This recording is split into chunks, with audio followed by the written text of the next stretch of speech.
Tin shed tone হচ্ছে একরঙা রঙের উপাদান। একরঙা রঙে শুধুমাত্র একটি রং ব্যবহার করা হয়। ড্রেসের আকর্ষণীয় চেহারা তৈরিতে ডিজাইনাররা প্রায় একরঙা রং ব্যবহার করেন।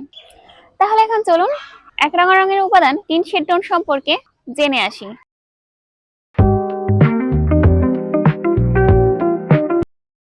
টিন্ট বলতে বোঝায় যে কোনো রঙের সাথে সাদা যোগ করে সেই রঙের চেয়ে হালকা করা। উদাহরণে লালের সাথে সাদা যোগ করলে তার হালকা রং গোলাপি হবে। যেমন এখানে দেখতে পাচ্ছেন লাল রঙের সাথে অল্প অল্প করে সাদা মিশিয়ে কিভাবে হালকা হচ্ছে।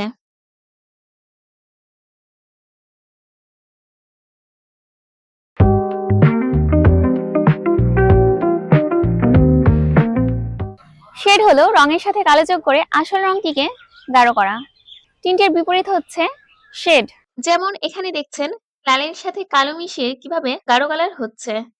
কালো ক্ষমতা সম্পন্ন একটি রং, তাই বিভিন্ন মানের শেড মিশ্রিত করার সময় অল্প পরিমাণ ব্যবহার করা প্রয়োজন।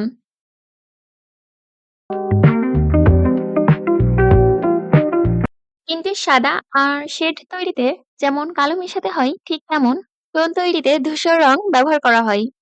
যেমন এখানে দেখতে পাচ্ছি লাল রঙের সাথে অল্প অল্প করে গ্রে অর্থাৎ ধূসর রং ব্যবহার করে কিভাবে টোন তৈরি হচ্ছে। তো এতক্ষণ সঙ্গে ছিলাম আমি জেরিন। ফ্যাশন ডিজাইনিং সম্পর্কে জানতে ফ্যাশন গানের সঙ্গেই থাকুন। ভালো থাকুন, সুস্থ থাকুন, আর আমার রেগুলার ভিডিও পেতে আমার সাথেই থাকুন। ধন্যবাদ। টাটা।